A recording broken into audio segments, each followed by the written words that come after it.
Well, welcome. Hi, everybody. I see some familiar faces. It's good to see some other people with us, and I appreciate if you share your camera because it is a small group. But I totally understand sometimes you just don't want to be seen, and that's okay too. So, if you are here for Belonging by Design, I'm so grateful that you chose to be here with us today. If you had originally planned to be here back a couple of weeks ago, I'm really grateful for your flexibility. Um, I'm a new mom and to a 16-year-old, and life exploded that week. And so I'm really grateful for all of your flexibility. So if you don't know who I am, my name's Megan Pollock, and I'm the founder of Engineer Inclusion. And coming soon is a new brand for us called Engineered Organizations. And I can maybe tell you more about that later, but it's going to be the same work, the same content, just in using words that allow people to still hire me, because unfortunately having the word inclusion in my name prevents many people from being able to work with me. So trying to work around and navigate some of those systems. I live in a small rural-ish community in Southeast Texas, which is where I grew up. And I am so coming to you from the coast of Texas. And we did just dodge a hurricane last week, so we're quite excited about that. Now, we're going to give everybody a chance to do introductions here. And because it's such a small group, it is important to me that we sort of build some camaraderie with one another.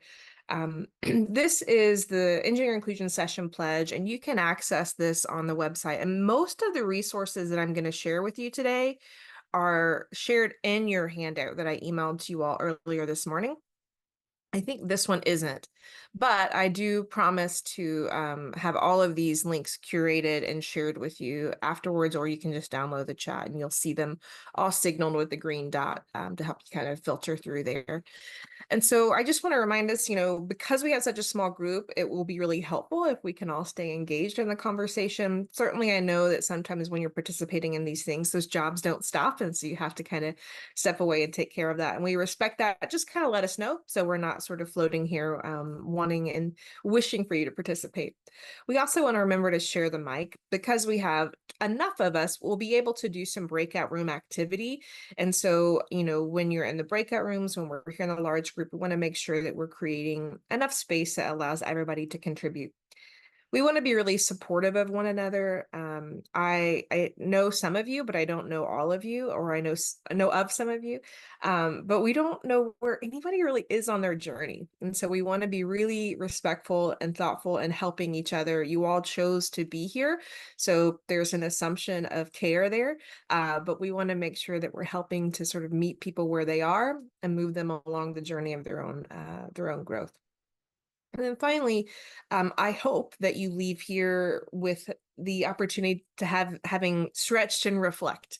The packet that you have has a lot more questions for you to reflect on after today than we'll be able to do in the 2 hours. And so hopefully you'll take those questions, and if you want to extend your learning, you'll be able to dive into that. So with that, let's do some quick introductions. We can do sort of round robin style here. So tell us your name, your location. You can tell us your role if you want in your organization, and then share a place where you felt a strong sense of belonging. If that is challenging for you, you can conversely share a place where you felt exclusion. Just let us know the difference. So I'm going to call on people to kind of help us move this along. So Teresa, you're at the top of my screen here. Do you want to go first? Sure. I'm Teresa Larkin. I teach at American University in the physics department. I also serve as the director for our dual degree program. We have it's a 4-2 program. We have an affiliation with Columbia University. This has been a topic that has been near and dear to my heart for a long time. Our college, maybe not quite 10 years ago, between 5 and 10 years ago, started this thing with fellows, DEI fellows. And so I had the opportunity to serve as in the first cadre of DEI fellows. And that was really eye-opening for me. And one of our big tasks was to help departments that were undergoing searches for new faculty to make sure that it was equitable and all of those sorts of things. And so it gave me an opportunity to sort of look at these things differently. And place where I felt safe, I think my first reaction there is my classroom, which is really important to me to have a safe space in the classroom. So I'll give that for my answer. Thanks, So thank Teresa.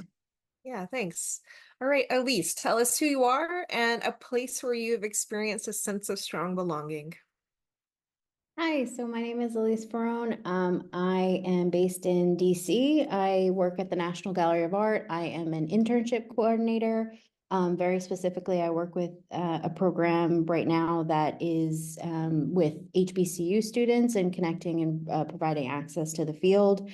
Um, it's harder to think of I know it's terrible to say, harder to think of a place immediately that came to mind of belonging, but more exclusion and kind of one of the reasons why I'm here and do the work that I do is actually when I first started working here at a museum, and I personally felt due to its elitism, its classism, it's all things that are kind of baked into the field, a sense of exclusion. So that is why what drives me to do my work is to combat that. So I'm hoping to make, or I seek every day to make these spaces a source of belonging. Yeah, thanks, Elise. Jaisha, you unmuted. You want to go next? Yes, I just unmuted because I'm having problems with my computer and navigating. Hello, my name is Jaisha White. Pronouns are she, her, and hers. I'm located in Sacramento, California. I have quite a few roles. I am a HR equity analyst, so I am basically the equity lens for HR from recruitment to retirement, really making sure that we apply that equitable and inclusive lens to all facets of the employee experience. I'm also an adjunct faculty for a few community colleges, so really attuned into making sure that I'm creating those inclusive, culturally responsive learning environments for students. And I'm also a professional development chair for the California Career Development Association. So looking at how do we also help our career development practitioners integrate inclusion, equity, accessibility into the career development profession. So in all those different spaces, DEI or DEIA is at the forefront of everything that I do. Where I felt a sense of belonging, that's a really challenging question, but I would say definitely when I'm in community with other racial equity DEI folks, I feel that they get it. I feel that I don't really have to cover, mask, suppress, or modulate any aspects of my identities in those spaces.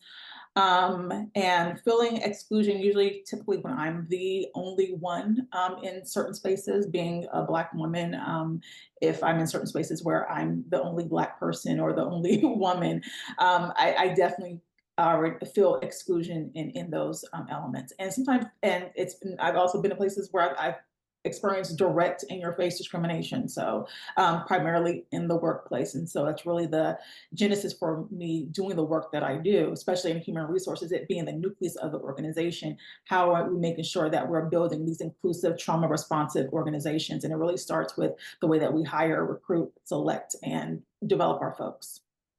Yeah, thanks so much, Jaisha. Welcome. Andrew. Hi guys, my name is Andrew Kerber. I'm at Merced, California, and I go to UC Merced. I'm a master's student there. This year, I'm going to be managing a team of engineers in a sort of engineering challenge with EVs. One place that I really felt a strong sense of belonging was actually in my high school job at just a local pizza place. I feel like the group of coworkers that I had and my boss just worked super well together. That's great. Thank you. Welcome. Melissa. Hi there, Melissa Medeiros here. Hopefully y'all can hear me. I'm having quite a few issues with my internet these days, and so I'm joining us via phone. But again, my name is Melissa Medeiros. I work at the University of Southern California in Los Angeles, but I am currently living in Sacramento, California, so I'm full-time remote. Within my role, I work on the student engagement team, the Office of Student Engagement and Leadership Development, within the Viterbi School of Engineering at USC. We oversee about 10,000 engineering students, undergraduate, master's, and PhD. And we try and foster a sense of community and focus on providing and extracurricular activities for our students. And so we have sort of a three-pronged approach to engagement. This year, we're really focusing on that social engagement dimension of engagement and really hone in on sense of belonging. And so that's why I'm here today. I would say that I have always felt like I am an outsider on the inside group. And so not quite always having that strong sense of belonging in specific groups, but definitely in those one-on-one interactions. And so this work is very important to me to make sure that our students feel like there's a sense of community, there's social support, and that they have a sense of belonging within the School of Engineering. So happy to be here. Nice to meet you all. Yeah, thanks, Melissa. Welcome. Jennifer.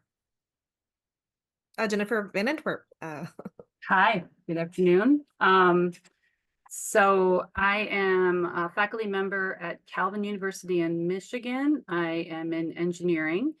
And I'm looking at the things I'm supposed to say. I guess I got interested in this because of a gender climate study informally that we did in our School of STEM here a couple of years ago. And from those results, trying to kind of figure out what we need to do in response for our students and our faculty. And I guess I have felt a strong sense of belonging through my 25-year career here in terms of my colleagues in the engineering department. They're all very inclusive, small group that gets along well. On the other hand, ironically, I felt excluded a lot of times in kind of diversity groups, special interest groups through organizations. I feel like it's often a club of people who already know each other very well. And then as I try to join that, I feel very much on the periphery. Thanks for sharing that. I hope my work with ASEE hasn't contributed to that, but we can talk about that later. Thanks, Jennifer. And Jennifer Cole.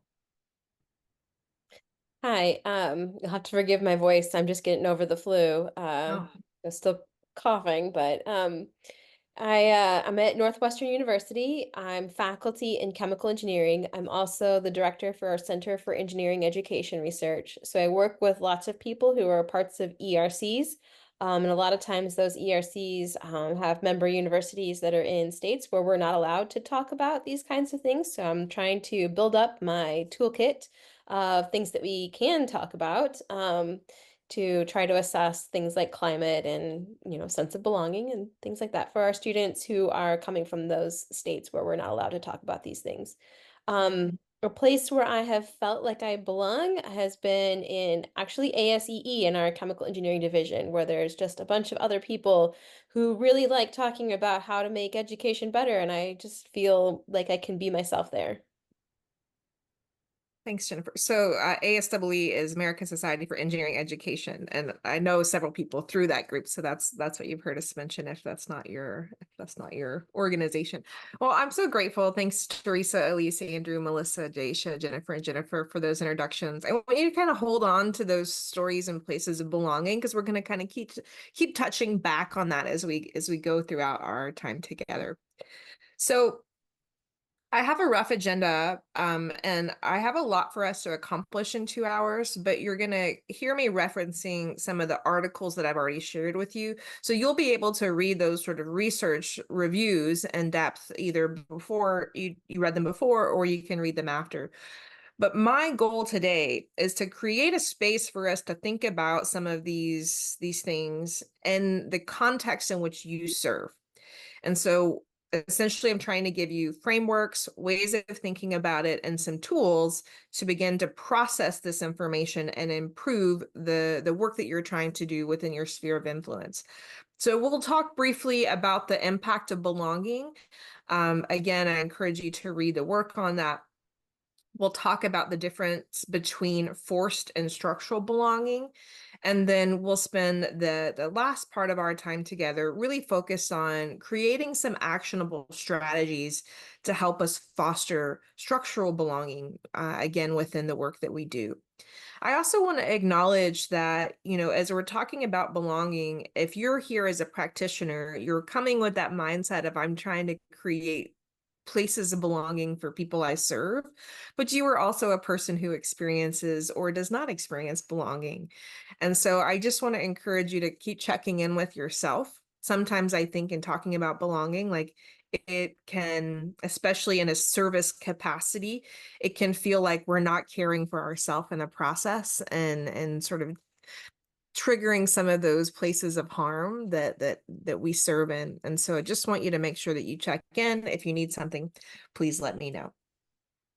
So some of you shared some of this already, and we're not going to do a full report out because I want us to get going. But I do want you to spend a couple of minutes thinking about, why did you choose to come today? What do you hope to gain? And then in the chat at the end of this, I want you to share specific takeaways that will help me best serve you and tailor the conversation to your specific needs. So these questions are in your packet on this page 2. And this is a form, so you can type directly in it. If you've printed it, certainly can write on it. But let's just take 2 minutes to sort of warm up our thoughts here, and then you're going to share your takeaways in the chat with us. All right, I'll set a timer and we'll come back in 2 minutes. All right, thank you so much for taking some time to reflect on that. If you'll add your thoughts to the chat, that will help me, again, kind of fine tune my approach with you all today. So Jennifer says, what can I do in faculty development to reveal structural belonging blocks and provide supports, focusing on faculty-student interaction in and out of classroom? All right. So as you get your thoughts together, add those into the chat, and then we're going to move forward with understanding the impact of belonging. And so, again, I want you to think about the story or the place that you shared just a moment ago, and think about to yourself, in what ways did your feelings of belongingness influence how you experienced and contributed to the group or environment? So whether you felt belongingness or not, how did that influence how you felt, how you experienced the group, and then ultimately contributed to that group? So sort of think about that and hold on to it as we move through the top 10 reasons why belonging matters. And again, I'll add this link into the chat, but all of these links are in your resources and can be curated later as well. So first up is, we know that belonging fulfills a core human need. It is essential for both individuals' well-beings and group cohesion. And so this is a fundamental need that, when it's met, it fosters mutual support, collaboration, and a strong connection to a shared purpose. In the article that I shared the link on, I go a little bit deeper into the sort of history of Maslow's hierarchy of needs and its connection to the Blackfoot indigenous wisdom. But one of the things that he's mapped out on this, is that love and belonging, this sort of sense of connection, is critical. And it's important that we establish that prior to our capacity to actually get anything done. And so belonging is truly an important part of our ability to function within organizations, teams, and everything. The second key reason is that belonging enhances life's meaning. So people who feel they belong, they are more likely to find meaning and purpose in their lives. The sense of belonging, it drives motivation and long-term engagement, making it a crucial factor for personal fulfillment and organizational success. The third element is that belonging drives organizational commitment. So this strong sense of belonging increases loyalty, reduces turnover, and boosts productivity. So when team members feel valued and connected, they are more committed to contributing to the organization's goals and well-being. It also boosts cognitive functioning. So when people feel accepted and included, they can focus better because they're not having to do other jobs of pretending or code switching or any of these kinds of things. So they can focus better, think more creatively, and collaborate more effectively.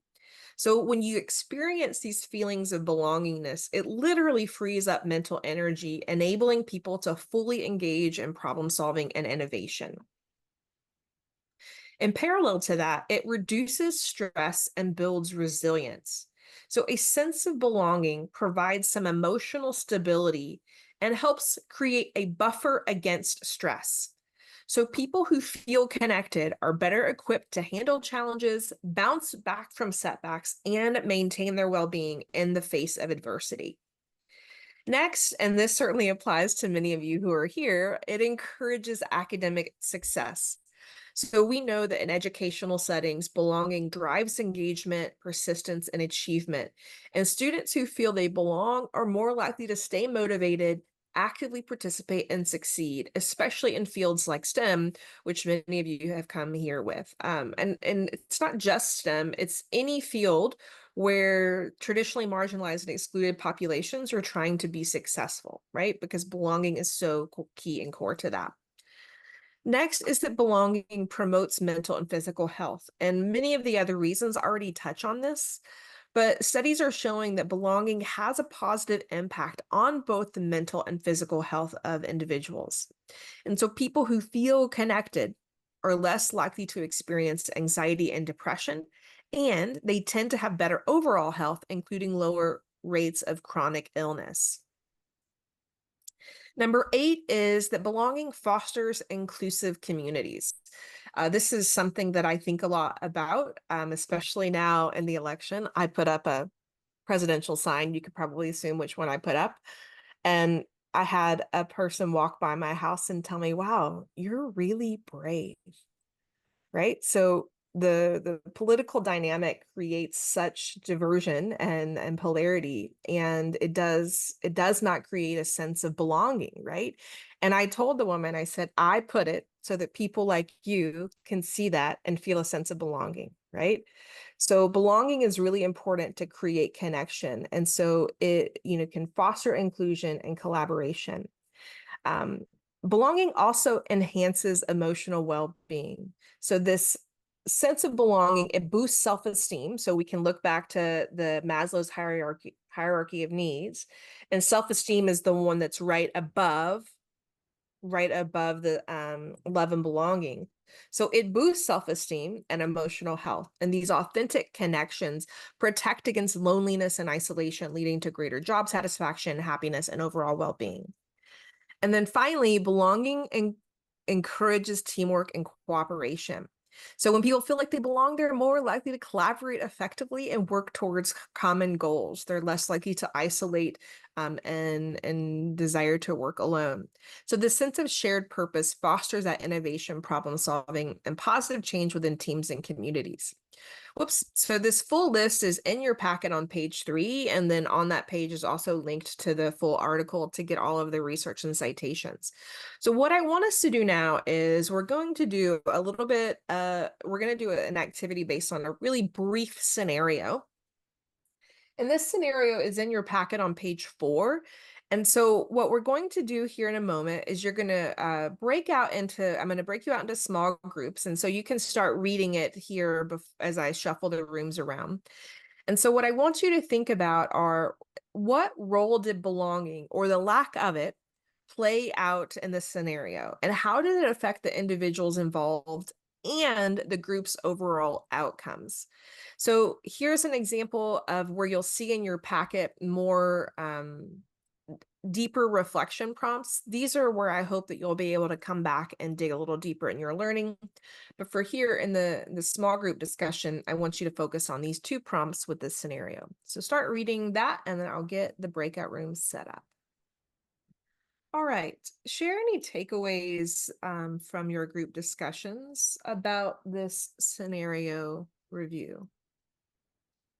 How did belonging play a role, and then how did it affect the people in the group? I'll just share just briefly what I contribute to this discussion is that I didn't see in no scenario any initial engagement around defining belonging for the team and then having some expectations of how we're all going to contribute and show up and create those containers of belonging for each other. Because I feel that in this type of setting, you have to have an accountability mechanism. And when that's not there, then these type of things happen. I'm not to say that doesn't happen with accountability, but at least you have a foundation to redirect and bring people back saying, hey, remember we agreed to these norms and expectations here. So how is that being in alignment with those expectations? So I just saw, for me, a lack of that framework and of expectations. Yeah, thanks so much, Jaisha. Teresa. I'll just pick up, I was in Jaisha's group, and one of the things that I commented on was I sort of, being in academia for a long time myself, there's a serious hierarchical structure, right? And it wasn't clear where Sarah was in that structure. It talks about 2 senior level team members that sort of dominate. Was she in that senior team, or was she a more junior faculty, and maybe that sense of being lower on the academic ladder maybe didn't give her any feeling of being able to sort of take control of the situation? It would have been nice to, as Jaisha said, to sort of lay out the expectations from the start. But, I've seen enough of these in my own career and been on different levels of the faculty over the years that it's very difficult for junior members to feel comfortable no matter what. Even if things are set out from the start, it still takes quite a bit of courage to, feel like it's a safe space to be able to share, for example, for a non-tenured faculty member. Yeah, thanks, Teresa. Anything else? Maybe from the other group? One of the things that we talked about was, again, with that sort of hierarchy and the sort of the reactivity of noticing a bad situation and creating that safe space after something has happened. And I guess sort of to build off what Teresa was saying, that even still, if you set up something good from the beginning, it's still difficult to maintain it over time. And so I think having maybe sort of feedback or being able to sort of have your pulse on the group as a whole is important. Yeah. Yeah, so what I think I take away from what each of you have said is, like, in order for belonging to really exist, there has to be some intentional effort, right? If we just all say, hey, we're just going to function, we're just going to operate as a status quo the way we sort of all show up, without that intentional effort, we are going to be practicing exclusion, whether we realize it or not, right? And so, by doing like Jaisha said and creating some group norms with the group and saying, hey, this is how we want to operate, this is how we want to be more, inclusive of the ways in which we engage with one another, without having those sort of intentional efforts, it can create certainly feelings of exclusion. And the lack of belongingness can affect absolutely the outcomes of the group, the creativity, the innovation, the collaboration. Who knows, what exactly the other than creating this interdisciplinary curriculum, what it could have been if they would have started in the beginning with some intentional efforts around belonging and how they can kind of move forward. Anything else that comes up for you here?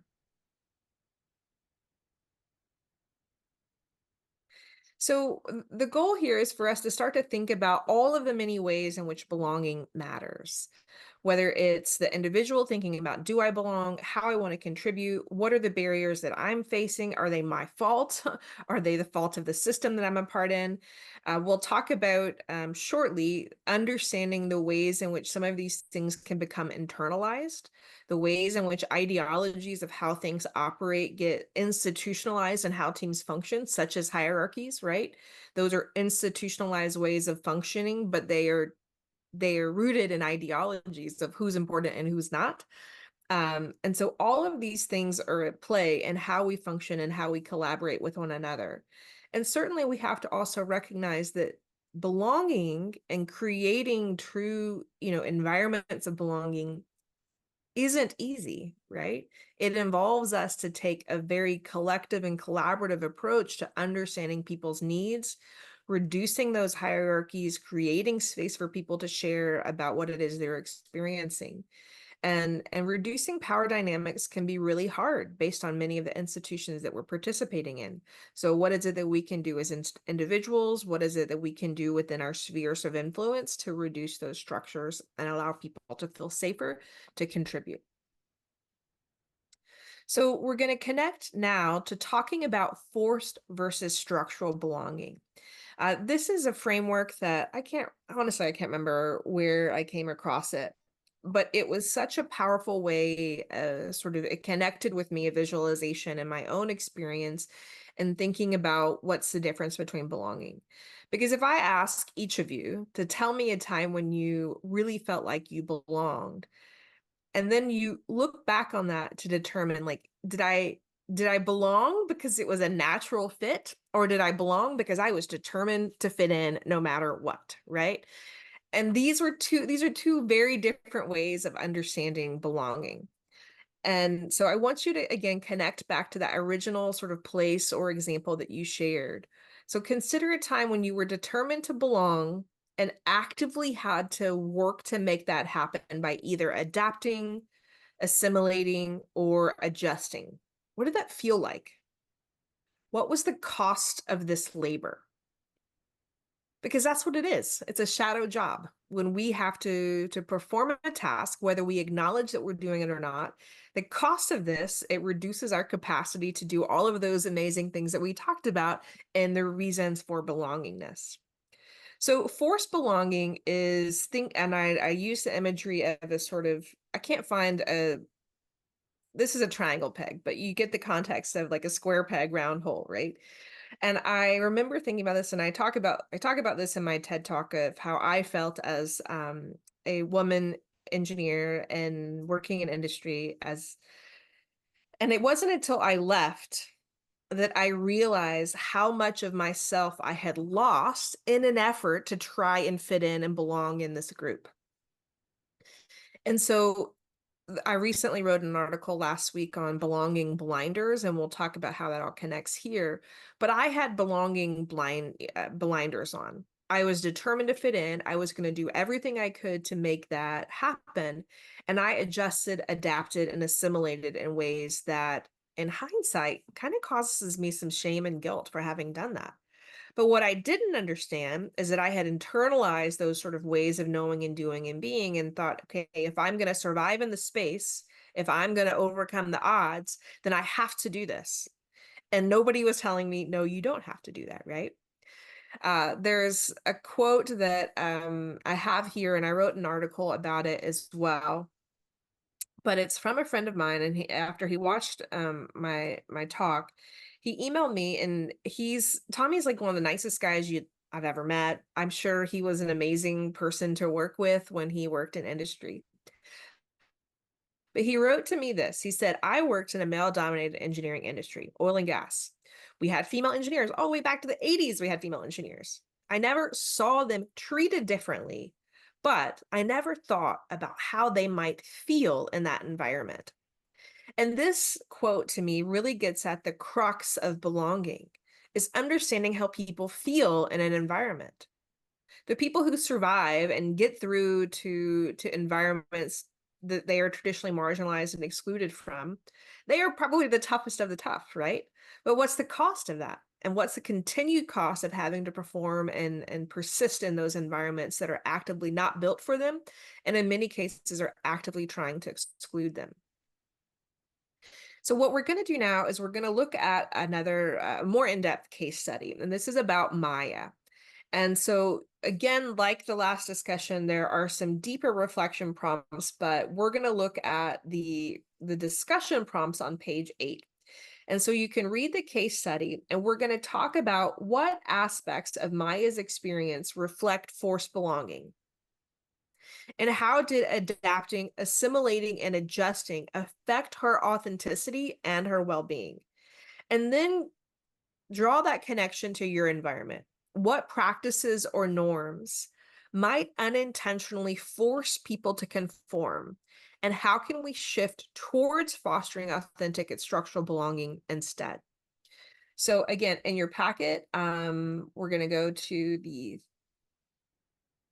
oh, I forgot to tell you, there's suggested answers for the last activity there. Here, we're going to look at this forced belonging case study. And so you can refer back to the page, to the line numbers here. You're going to use this page here as a reflection for extended learning, but we're going to focus on the discussion questions on page 8. All right. So I'm going to shuffle the groups so that you get to maybe meet a few other people and you can start reading the case study. And we'll come back and maybe 15 minutes for this one. Well, let me just do a 15-minute check-in and we'll see how we're doing. Okay. Hi, everyone. Welcome back. Welcome back. All right, let's do a little bit of reporting out and sharing. So let's focus now on your own environment. So what were some of the things that you might have recognized in Maya's story that might be happening within your environment? What are some of those things?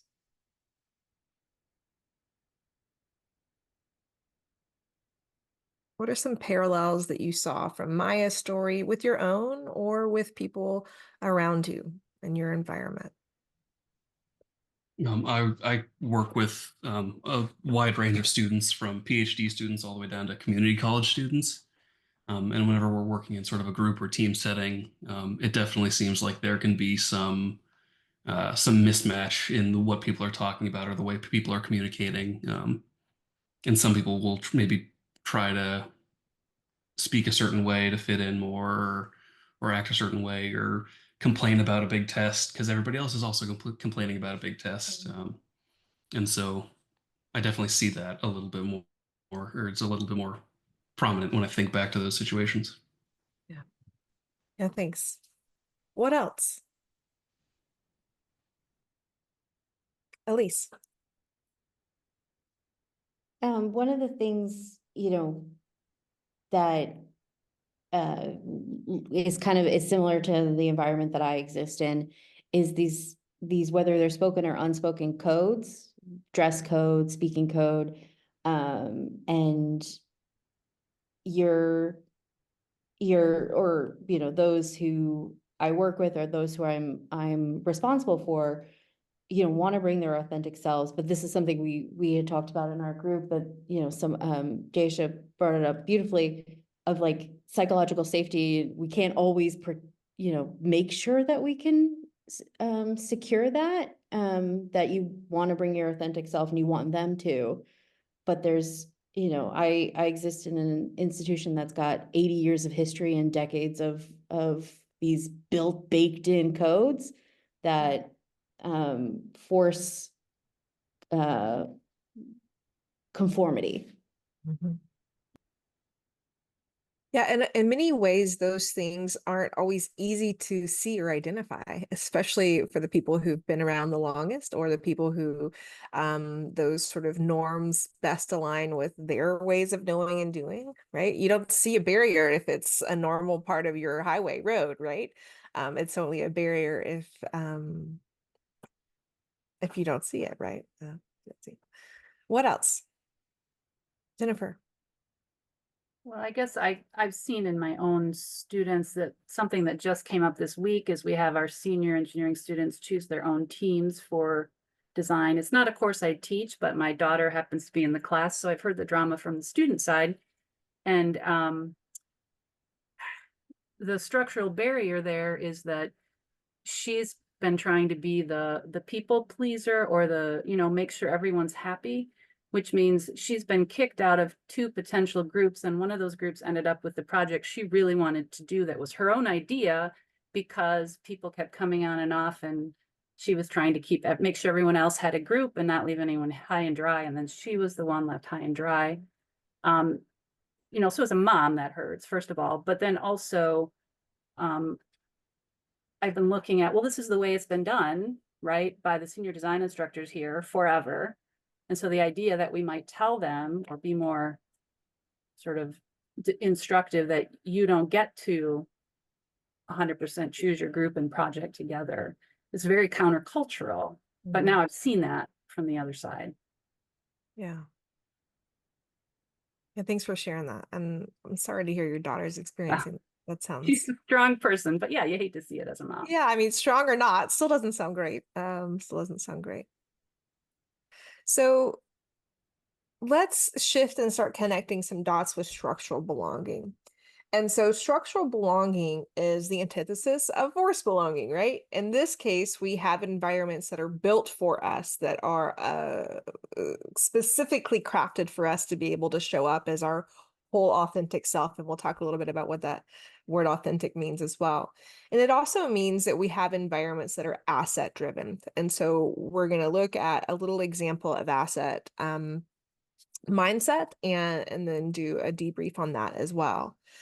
So I've got here, I'm going to throw on the screen 2 quotes from 2 different books about authenticity. So the first is authenticity is a requirement for connection.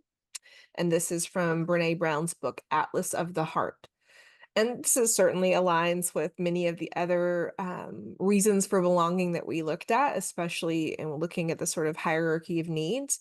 So we know authenticity is important, and it's important for connection. This is something I have been thinking a ton about with a 16-year-old child who comes from a decade of her life of trauma, and trying to connect with her and to create sort of belongingness and connection, and spaces where she can be authentic. It's very, very challenging. If you have tips, please let me know. But then I think about the flip side of this, and this is from Marissa Franco's book, Platonic. And she writes about the reality that authenticity is a privilege. And so we can talk a lot about authenticity, but until we show up in environments that allow us the privilege to be able to be our authentic self, which is what structural belonging is designed to do, we can tell people all day, just be your authentic self, just be your authentic self. But if they don't have those, feelings of psychological safety, if they don't feel a sort of sense of belongingness, then to show up as my authentic self can be dangerous, right? If I have learned to sort of perform and act in a certain way, consciously or not, then that is not authentic to myself. This is something, again, I thought a lot about as I left industry. And I realized I had been so deeply embedded in that culture and really trying and striving to fit in, that I didn't realize all the ways that I had changed who I was, thinking I was being authentic, but in the end was not. And there's a loss to that. Sorry, my phone is blowing up here, but so the next part of this, sort of thinking about the parallel of authenticity, is that of facing people who have an asset mindset, or people who have a strengths-based perspective, depending on the sort of body of literature that you're pulling from. The strengths-based language comes from the psychology literature, whereas the asset mindset, deficit mindset is what we're seeing a little bit more of, and certainly I think not enough of in the sort of DEI space. But this asset mindset, it's a perspective when we see a person's cultural differences, that's their ways of knowing, doing, and being, in such a way that they are beneficial to the environment, as opposed to the deficit perspective, where it sees the sort of different ways of knowing and doing and being as perceived as detrimental, right? So we're going to watch it's more listen, but I have the all of the words broken out in it, and this One night in my wheelbarrow let class, me we were pause it. talking about the So this is also in your packet, just in case you want to read it in your hands. And this is an excerpt from Waking Up White and Finding Myself in the Story of Race by Debbie Irving. I highly encourage you to read the whole book, and this is just a short excerpt. And we're going to use this excerpt, even though it's talking about an elementary class. I think it teaches us a lot about mindset. It teaches a lot about culture. It teaches us a lot about creating structural belonging. And so listen or read as we go along, and then we're going to debrief it together. One night in my wheellock class, we were talking about the tension between the tradition in American education of expecting children to work quietly and independently, and the growing evidence that peer learning is in fact a more effective strategy. Encouraging students to reason together and explain their thinking to one another, it turns out, results in higher levels of comprehension and proficiency. It piqued my curiosity to hear that while self-sufficiency and individual learning is a cornerstone in American schools, collaborative learning and interdependence have long been foundational in many other cultures. I discovered, for instance, that for children who come to the United States from Latin America, the idea of working independently goes against everything they're taught at home. Likewise, studies have shown that African American students perform better in collaborative learning settings. Both of these cultures revolve around a collective orientation as opposed to an individual one. The next day, in my second grade classroom, Rosie, a Haitian student, jumped up during math to go talk to a classmate across the room.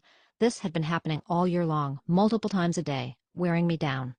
With each attempt to intercept her before she could interrupt a peer hard at work, Rosie and I became increasingly frustrated. No matter how many times I told her she needed to stay in her seat, the pattern repeated itself. My colleagues and I saw this as a serious self-control issue and had even put together a chart with stars to motivate Rosie to stay in her seat. Nothing seemed to work. Her response to my daily interceptions was to look devastated, return to her seat, and put her head on the desk, crushed to the point that she couldn't do her math. Both of us ended up feeling we weren't doing our jobs well.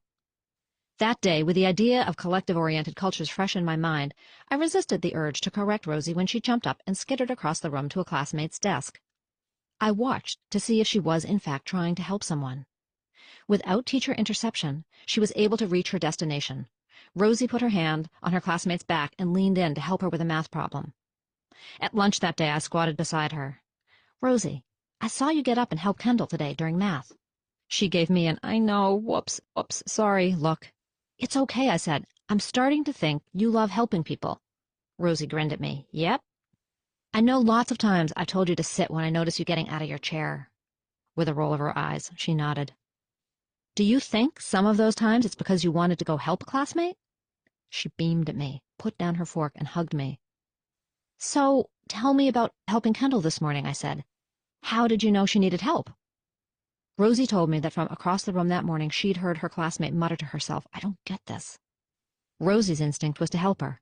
I told her how sorry I was that for the entire year I hadn't understood that that was her intention. I told her how much I loved the way she cared so much about her friends and that I noticed how much everyone in the class loved this about her too. Then I explained that, as great as this was, there were times when she really did need to stay in her seat because the teachers do want everyone to try to learn on their own as well as in groups. Later that afternoon, the lead teacher, Rosie, and I went through each subject and talked about whether it was a work-alone class or a work-with-friends class. She got it. Rosie and I were caught in a classic cross-cultural clash, one for which I was completely ill-equipped. When confronted with cultural difference, my first reaction had long been to see what people didn't have that I did, not what they might have that I didn't. I saw Rosie's inability to work independently as a flaw, a deficit, not her exquisite ability to tune into the needs of others as a strength and an asset. The Rosie incident washed over me like a downpour, wiping clean my mindset's muddy windshield, allowing me to see that every culture creates unique strengths. I will always use my experience with Rosie as the pivotal moment of my complete reversal in my approach to others. Until I understood Rosie's motive, and in particular, her motive in relation to mine, the scene had played out day after day in a way that allowed each of us to feel misunderstood and undervalued. I had a story in my head about Rosie, one that said she couldn't follow instructions, couldn't sit still. Once I was able to see that I was asking her to conform to a value and behavioral style that contradicted hers, I could use the strengths from each of our cultures and try to make room for both. It allowed me to stop judging and instead guide her with intelligence and respect. I shudder to think how I, as an authority figure and an elder, had the capacity to diminish the way she felt about herself. Rosie never lost the impulse to jump up and help, but now we had an understanding between us. I'd say, "Psst," and with a smile mouth the words, "Helping?" She'd freeze, raise a finger as if to say, "Oh yeah," smile at me, turn around and sit back down, and get back to work. Until I understood that my culture of learning to value independence and Rosie's childhood of learning to value interdependence were cultural differences, not right or wrong, I couldn't have navigated the situation without judgment. By shifting from perceiving her behavior as a deficit to recognizing it as a strength, I freed Rosie from the oppression of feeling misunderstood and frustrated. To steal a line from Avatar, she felt seen. So did I. All right, that's the end of that little excerpt. I hope you enjoyed that. I think when I first listened to the book, I was so inspired that because I think there are not enough examples of teaching asset deficit mindset. And so this is one of the greatest tools. I contacted her and I do have her permission to share this, but I wanted to put it on YouTube and so it's like hidden on YouTube. So if you want to use it, let me know. We can use it as teaching tools. So I want us to debrief this together to kind of keep us paced and moving towards our goal. So let's first talk about force versus structural. So Rosie felt pressured to conform to the classroom norms, leading it to be a frustrating experience for her and Debbie. So I want you to think about how can we redesign our environments to create structural belonging where diverse approaches to learning and working are embraced rather than corrected. So just spend a minute thinking about that. If you've got some ideas, feel free to share them.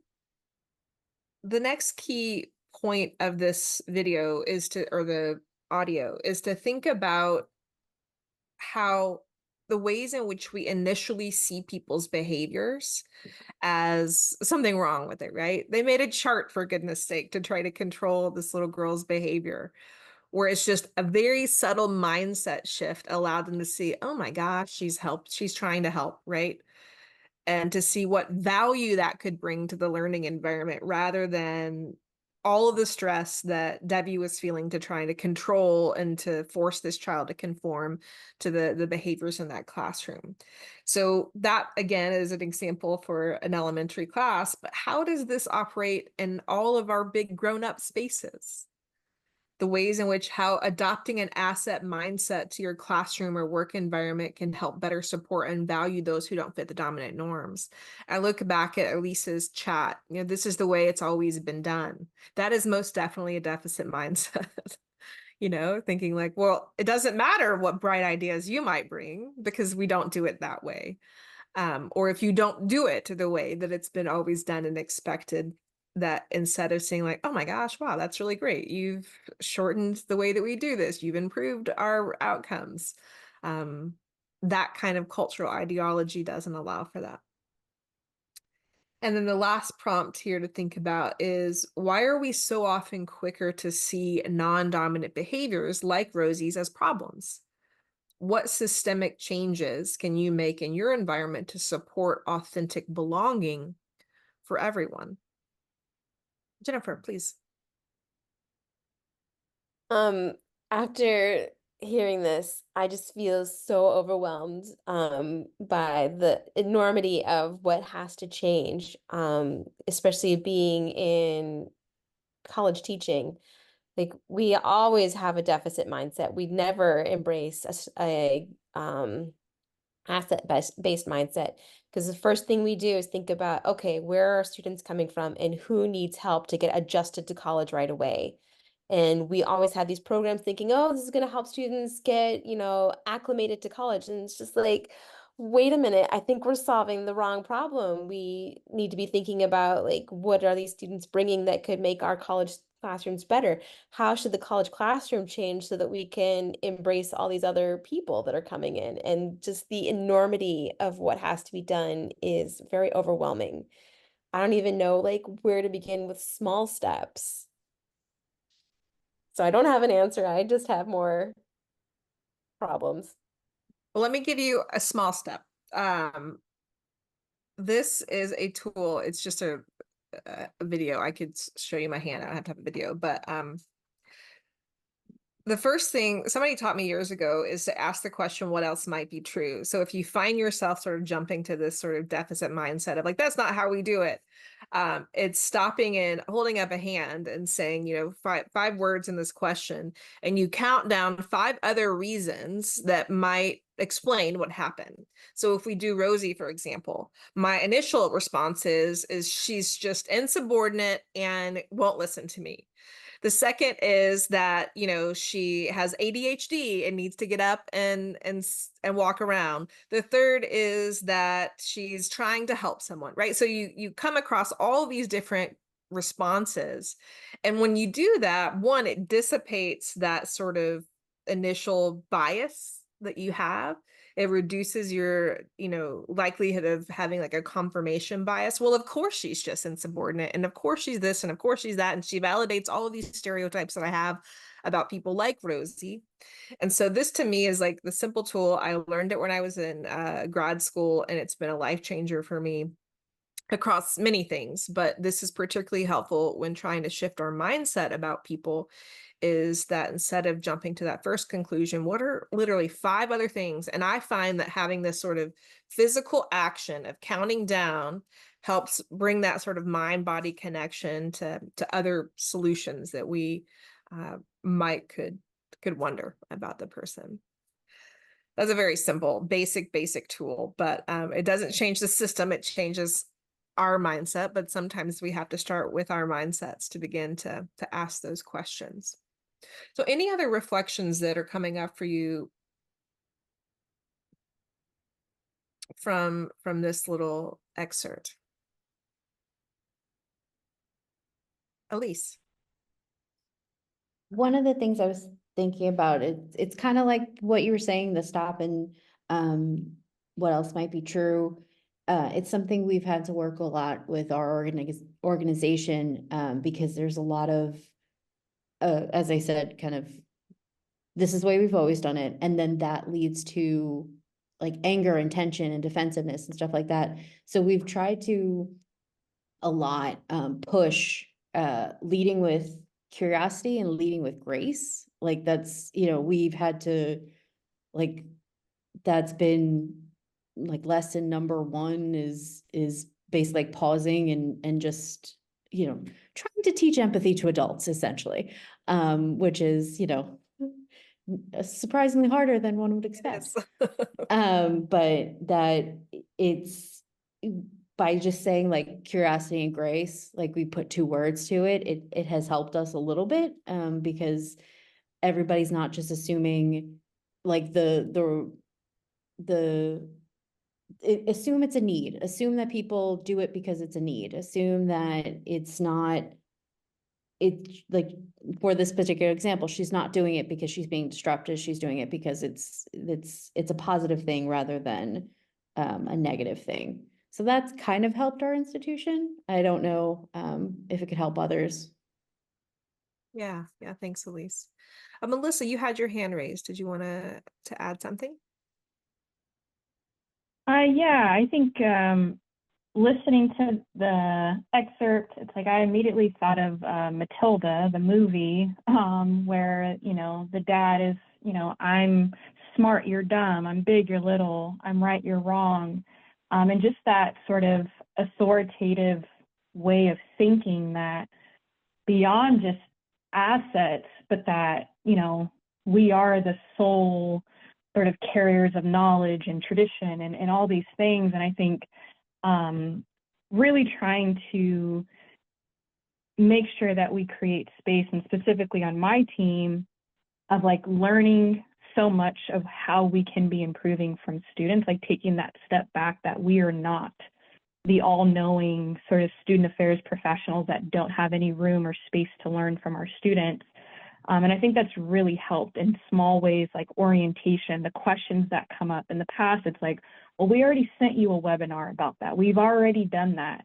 And taking a step back, like, okay, what are we missing here that students are saying that we can improve on? And so I really feel like that's sort of what came to mind for me of, we're not all knowing. We don't have it all figured out. And how can we sort of throw the rule book out and provide spaces and opportunities for students to teach us something?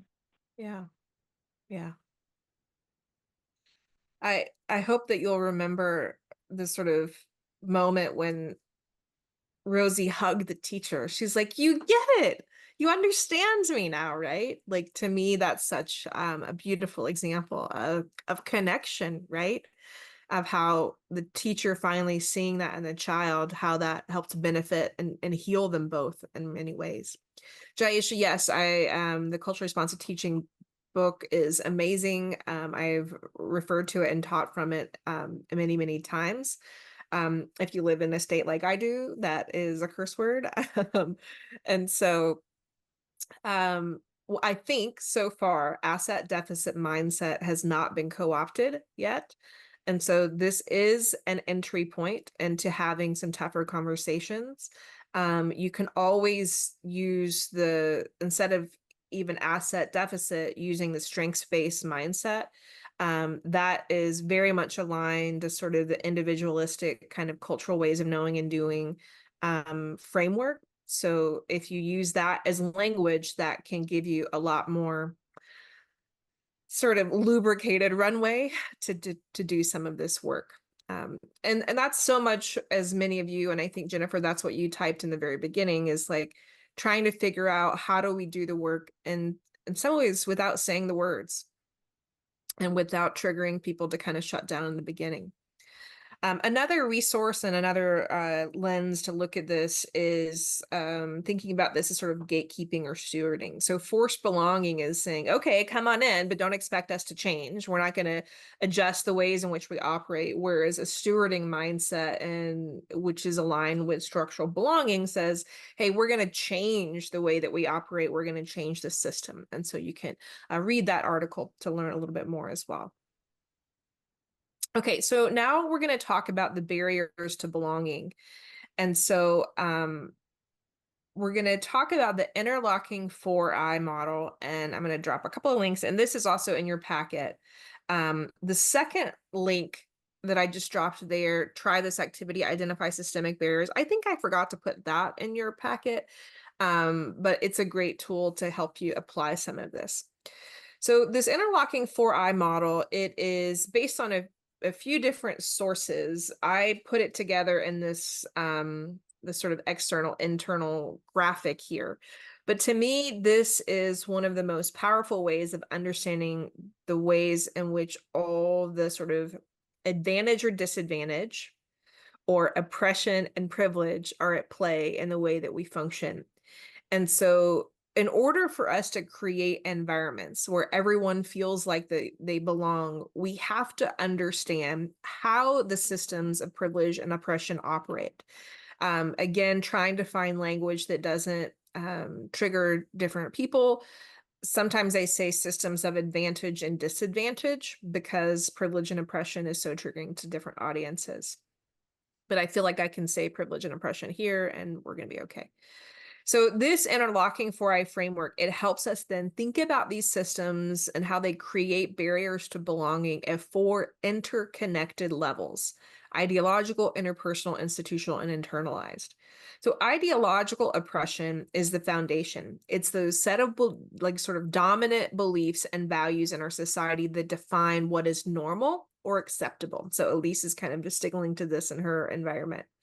So for example, the belief that individualism is more valuable than collaboration creates norms where some cultures or ways of being are excluded.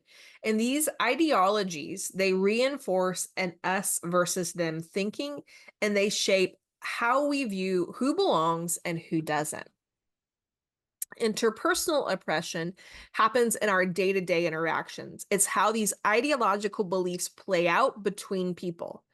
This includes subtle or overt actions that can exclude or marginalize others, like who gets invited to meetings or who is recognized for their contributions.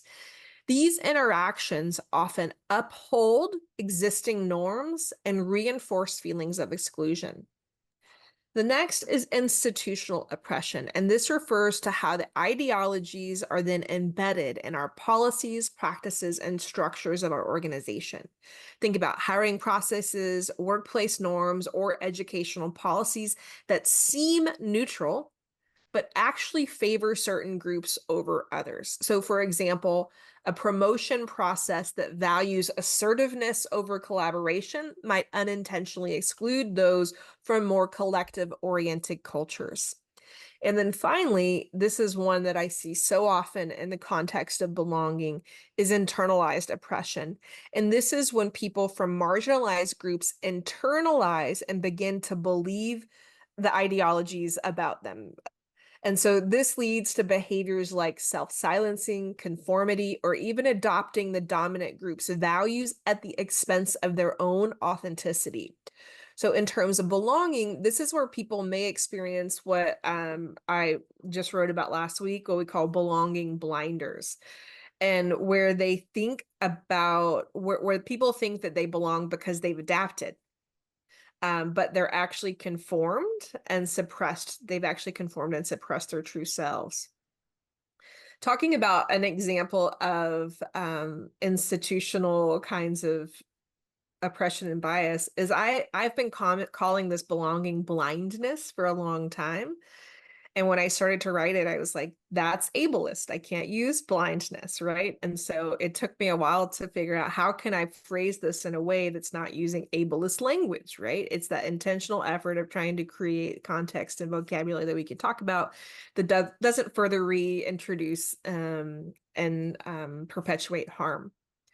So when we understand these 4 levels, we can begin to see how belonging is systematically shaped by larger forces and how barriers to true belonging are deeply embedded. So our job is to recognize that these barriers at all 4 levels and work to dismantle them in our classrooms, workplaces, and communities.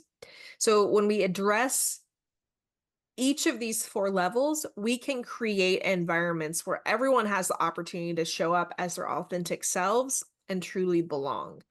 And so again, the key takeaway here is that oppression and privilege, or advantage and disadvantage, are at play at all 4 levels, and they all interact. So often when we think about belonging, the solution for a company or even a university institution is to create like an employee resource group, or to create a mentoring program for young Black engineers. And we're just going to sort of patch a Band-Aid, make a little bit performative, and that'll solve all the problems, right? Well, unless we create these support structures in a way that actually addresses the 4 levels, we're not going to fully address the root causes that are creating some of those inequities that we see. Here's the link, and I already shared this in the earlier emails, to the Belonging Blinders article if you wanted to read more on that. So what we're going to do next is the action planning exercise has 2 parts. So in order to facilitate structural belonging, we have to do 2 things. One is we have to blast belonging barriers. And then the second thing we have to do is to establish structural supports. So we got to take some things down and then add some supports up. And so the first part of your action plan is you're going to identify barriers to belonging in your environment, outline specific strategies to foster inclusion and belonging.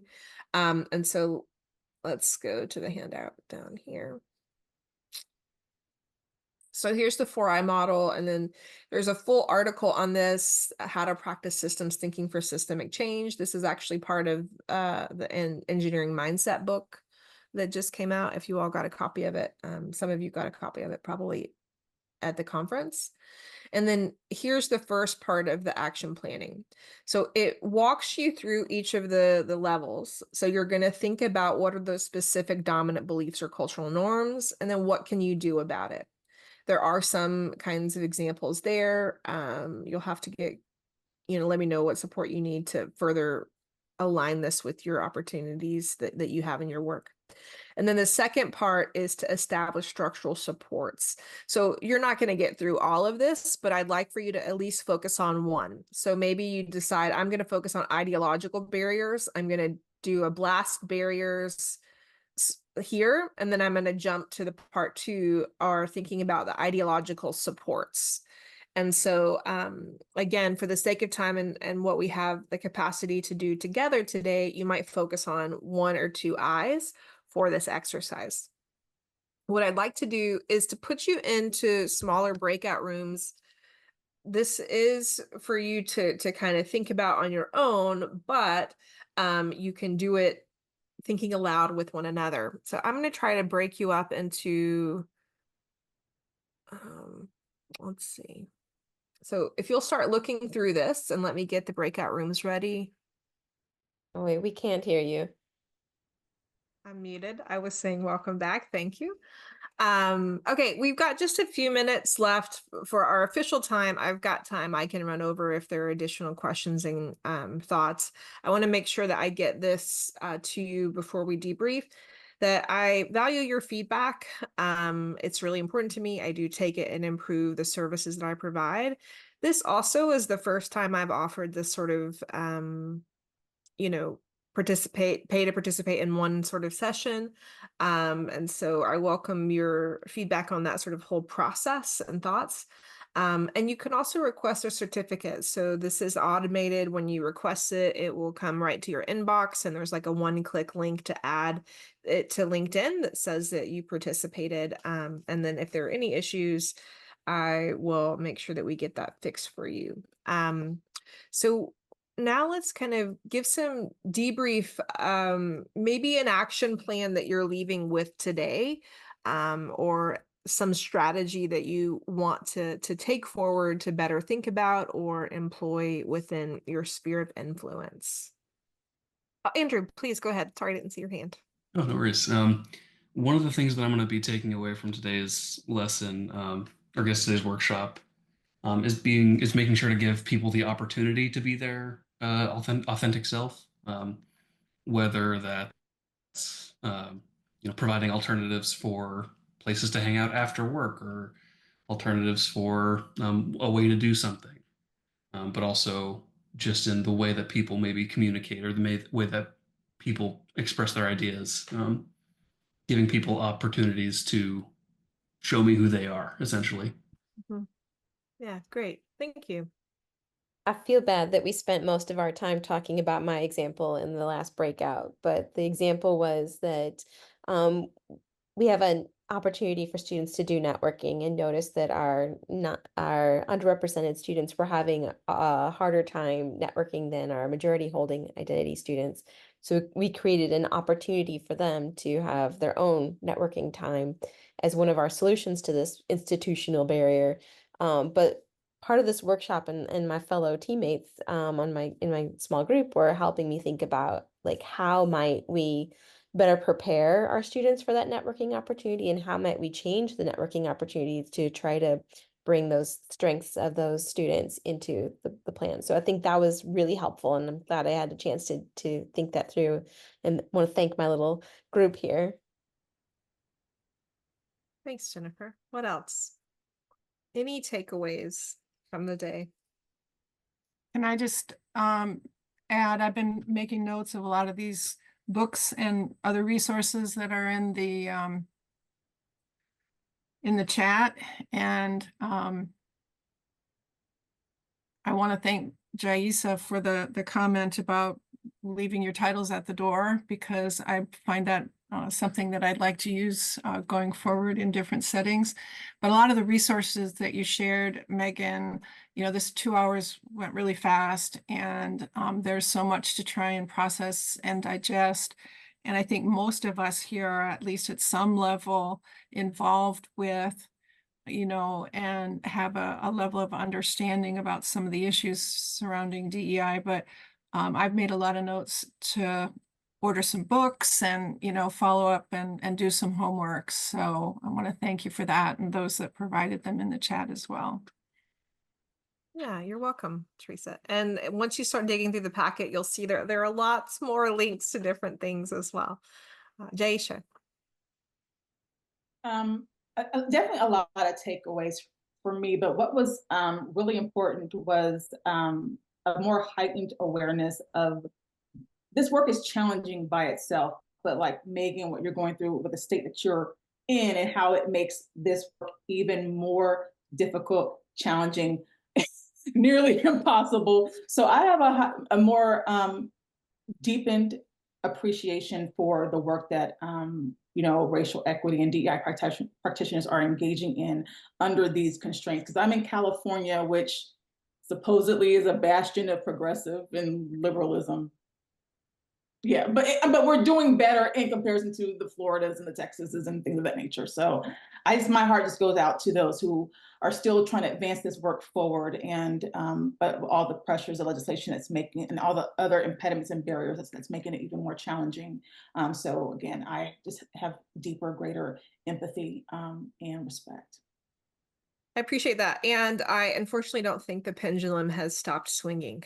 We're close to a dozen or more states that are implementing these kinds of policies. I think people at the university and the public school level are facing them in unprecedented ways. And then the misinformation campaign that's being employed is making it really difficult to do this work within industry across the board. And so people, if the goal was to make people afraid, it has been successful.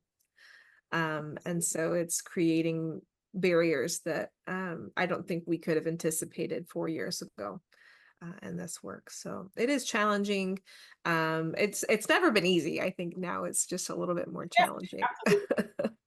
But I appreciate your compassion and empathy. And what I hope that, again, we're over time. If you got to drop off, please take care of yourself. But this is a small group, so I hope that you found connection with everyone. The email list that I sent the handout to this morning has everyone's email. So, I encourage you to reach out to someone to continue the conversation. Should you so desire, you're welcome to reach out to me if you need further support on this work. I think so often there's just value in finding community with other people who are doing the work. And so I hope that you'll lean on that. And build those connections that you want.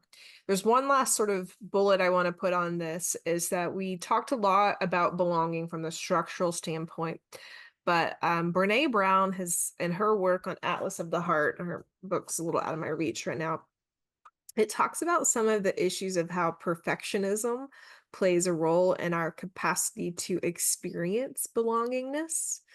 And so if that word has any point been associated with your identity, and you sometimes feel maybe like you lack connection and belongingness, I encourage you to look at her work and do some reflection on that. So again, it's not about, we still need to fix the systems, but there's also some internal work that we can do to help us find connection with others. And that's something I'm working on as well. So I really am grateful for you all for participating in this little experiment with me. I hope that this content has been valuable for you, and I appreciate you being part of my sort of list and participating in things whenever they come your way. So if you have other ideas for topics, reach out and let me know, and I can see if I can maybe put that together. Thanks, Megan. All right. Bye, y'all. Have a great afternoon. Again, appreciate you and your participating today. Thank you. All right. Thank you. Bye. Thank you. Bye. Thank you.